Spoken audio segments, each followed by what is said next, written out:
Hello and welcome to Feros Care. I'm Mick O'Regan. I had the pleasure of interviewing one of Feros Care's heroes, Margaret Fisher.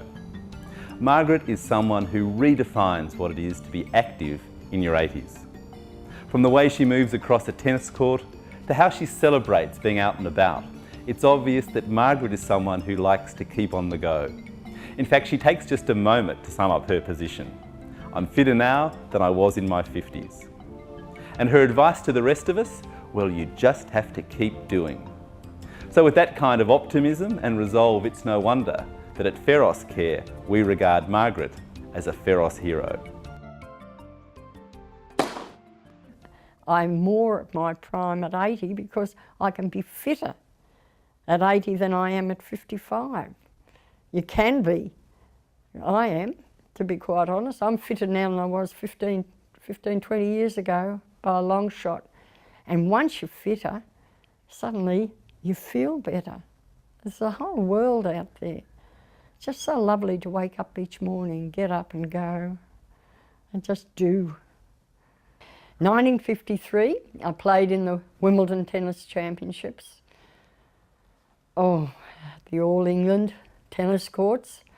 And when we got there, my goodness, free lunches, free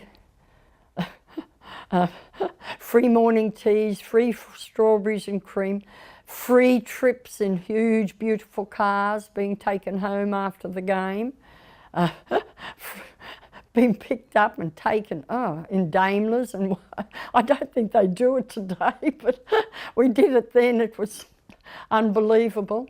I played on the court outside, court 4, and I played a Barbara Davidson, and you were told at the beginning, no one calls your name out to come onto these courts. You have to be ready to play even if the match before you is cancelled. That's what we were told then. So you're in a state of continual shake, wondering, hoping that you didn't miss your game. It was just wonderful, and there was a dinner, and there was a Wimbledon ball. It was just magic, a magic time it was. Oh, what you've got to look forward to in your 80s is peace of mind. You can have peace of mind. You can be fit. You can get fitter. You can keep yourself fit. You can be energised. You can be interested in what's going on in your community. You can be interested in yourself. You must be interested in yourself. You must be interested in what next today. What am I going to do today? That then, you spark that interest in yourself. You then are reaching out to those people around you that you mightn't even know, but that you pass the time of day with. You can be alive and alert, and you can do new things, or you can renew old interests. There are so many things that people do, older people in their 80s can do. You can visit people, you can pick up your knitting that you thought that you'd lost the skill, your crocheting, that's just beautiful, beautiful work you can do. Learn to paint, learn to draw, just by picking up your pastels or the thing you always wanted to do it.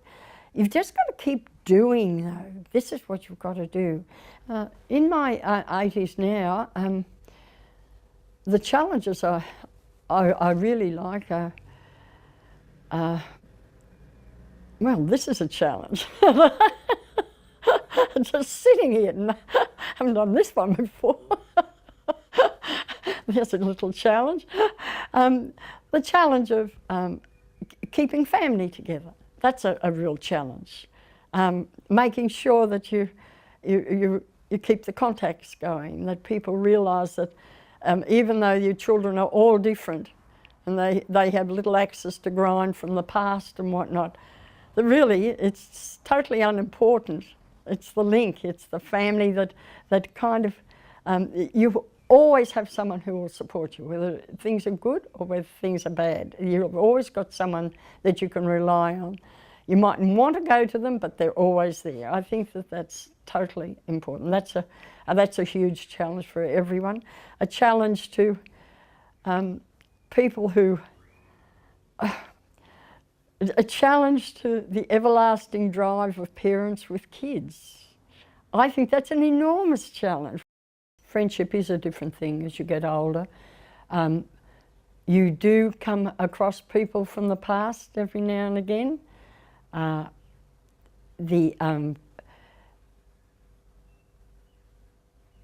they come up from the past, old friends raise their heads, and when they know you're up here, where I am, if they pass through, there's a recontact again.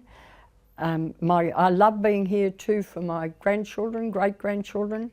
Friends of the past though, you see them if you go back.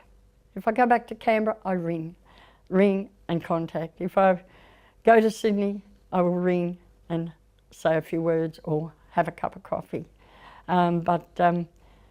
Somehow I think for me, my family, I'm lucky to have an extended family that keep in close contact, and it's almost enough, you know. And it's lovely. It's nice. It's just nice contact all the time. I just like contacting people, just like being in touch. Yeah. Kindness keeps you level. Kindness gives you perspective on where you sit as regards where the others sit. Kindness is being able to look at those, take the asylum seekers. Kindness is being able to look at them and think, well, we all came here to this country. And kindness is being able to think, yeah, we can move over a bit. We can allow this to happen. We can be a bit generous. We can, or kindness to people when you suddenly realise that someone is really at a breaking point, trying to just break it just that little bit to keep it calm. I suppose too, as you get older, you don't want the niggles and annoyances that can go in. And if you can just put out that hand of kindness and it's a gentle thing, kindness, isn't it? It's a firm thing, but it's being able to reach out and just give a lift to someone if they need it. There's a whole world out there. It's just so lovely to wake up each morning, get up and go, and just do, and be kind to others. I know it sounds corny, but it's true.